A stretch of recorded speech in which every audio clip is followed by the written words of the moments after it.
Jesse joins us now. Jesse, I saw the film last night. Congratulations. Thank you so much. That's so nice of you. Thank you so much. You appeared to be quite wowed by the reaction. Obviously something you didn't expect.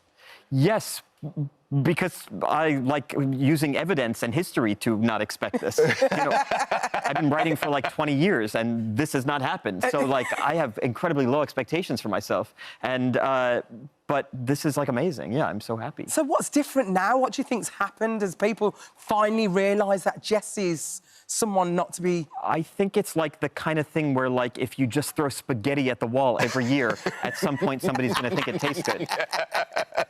Yeah. But it's such a beautiful film. It's because it's about a relationship that I think so many people can resonate with. It's as much about loss and grief and kind of generational traumatic grief, but it's also about people living with in the shadow of that now. Yeah, and what pain is, I suppose, right? Yeah, exactly. Thank you so much for saying that. Yeah, exactly. Like, it's these two characters, and the movie plays, like, as you said, like kind of a buddy comedy, but it's like these two characters who are both kind of like suffering through their own modern difficulties. But I set the movie against the backdrop of this, like, Holocaust tour, so it puts their kind of individual modern pain in perspective, in this kind of world history perspective. And you're getting recognised as a writer massively for this, and an Oscar nomination. Congratulations. Oh, thanks a lot. With regards to that. How does that actually feel, being acknowledged for your writing? Again, a complete shock. It's like, I've been also playing basketball for 20 years, and no one's ever given me an MVP award. So to me, it's like, I just kind of can't believe that it's happening. It's so nice. It allows me, because I write all the time, so it allows me the opportunity to do more films. Yeah. So that's like the great gift, is not so much being like celebrated or whatever, but actually just getting to do it again. It's really interesting with the backdrop of the Holocaust and the tour, and I felt that because there's a really interesting kind of comparison of people going, well, I'm really enjoying this, like, to a point. We're staying in nice hotels and we're eating good food, and there was a great moment, scene on the train where Kieran's character actually feels guilty because they're in first class, and especially with Holocaust Memorial Days, it's just happened. Is that just juxtaposition? I've been on I've been to Auschwitz, and you do have that weird moment where you're for 3-4 hours you're walking around in complete silence and contemplation, and then you go back and you have a swim in a hotel and you have nice food, and it's kind of blows your mind a little bit. Yeah, and my feeling is like there's no great way to do trauma tourism, and I've done it everywhere. This is what I'm interested in for some weird reason. I had a weird childhood, maybe. I've been to Rwanda, Cambodia, Sarajevo, and I'm fascinated by this kind of tourism, and there's no great way to do it. You cannot actually experience the pain that people felt. There's no way to do it.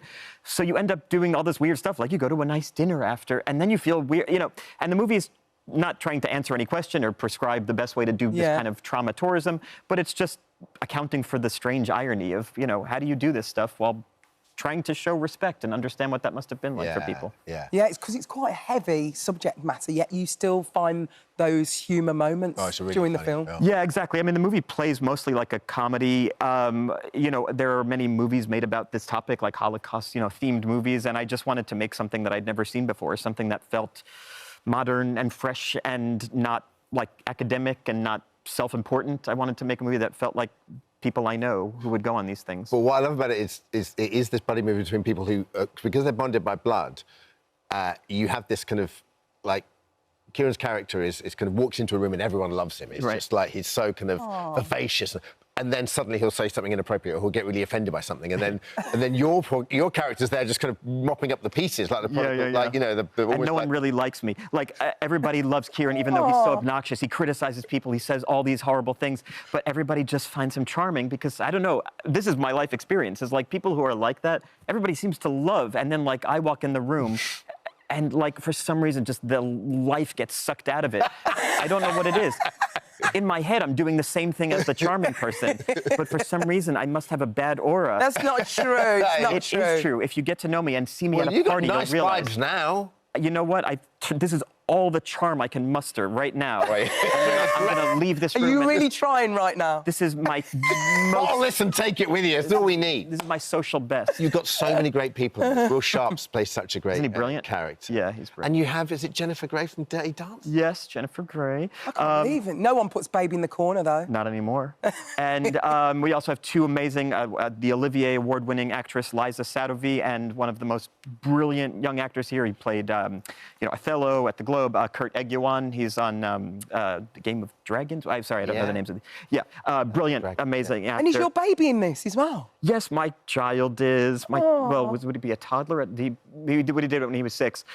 Yes, and then at the time was kind of annoyed that I was asking him. He plays my kid, you know, obviously. And like at the time was kind of annoyed that I was asking him to do it. And now that the movie's out, and you know, Oh, he's loving it. no, he wants a bigger part. Yeah, Because he's only on FaceTime. it's on FaceTime. But I read that lovely story where there's this kind of lovely generational thing where you're filming that and you were in Queens, I think, where your dad was. Yeah, oh my God, yes, exactly right. Yeah, so the movie, my kid plays my kid. We filmed the movie outside where my dad grew up. And then when we were in Poland, we actually filmed the movie at the house my ancestors lived in up until 1939. So there's like many generations of Eisenbergs. I imagine no one in the world cares, including the Eisenbergs, but that's what I tried to do. Well, they do, because there's a resonation there. You know, Yeah, maybe there's some... It's as much about family and history, and I think that's why it resonates. Yeah, that's so sweet of you to say. And did you want the other character? You didn't want to... You wanted to play the other character? Yes, the other character is the charming guy who everybody likes. Of course, But you I wanted just to said play that it. you can't do that. I could act it. Do you reckon you could act that character? Yes, I could act several different kinds of things. And I could do a Cockney accent. But, I could do a nice soft shoe if you want that. But basically, yeah, I wanted to play that part, and I was told... So our producer is Emma Stone, the great Emma Stone, and she told me, don't play that part. Why? Because I was like directing the movie. When you're directing, you're like managing a circus, you know, and the character that Kieran plays is so unhinged and spontaneous that she said, you're not going to be able to switch back and forth. It's too much. So I was demoted by her, and which is great, because now Kieran played it. But now that you've done that, do you think it was the right decision to make? No, I'd hate being demoted, but the movie's popular, so I guess every decision was correct. But no, I'm resentful. Do you like directing and acting in the same thing? Like I do. Your brain obviously works that way. I do. I like acting and directing because, I mean, just selfishly, it allows me to like control the scenes a little more. It's like having a man on the inside. Normally with actors, you're kind of nervous to talk to them. When you're directing, are they going to get mad at me for talking to them? And me, I was my guy on the inside. I could pace the scenes how I want to, and you know, stand where I want my character to stand. I guess when you do that, though, you have to have so much trust in everyone else around you. Like I have trust in everybody around me. Right, I'm not good at cinematography. I'm not good at production design. I'm not good at costumes. Like, I know all of that, and I'm just so thankful that all these people are coming in to do their amazing jobs, including the other actors. Did Jesse, the director, ever get annoyed with Jesse, the actor?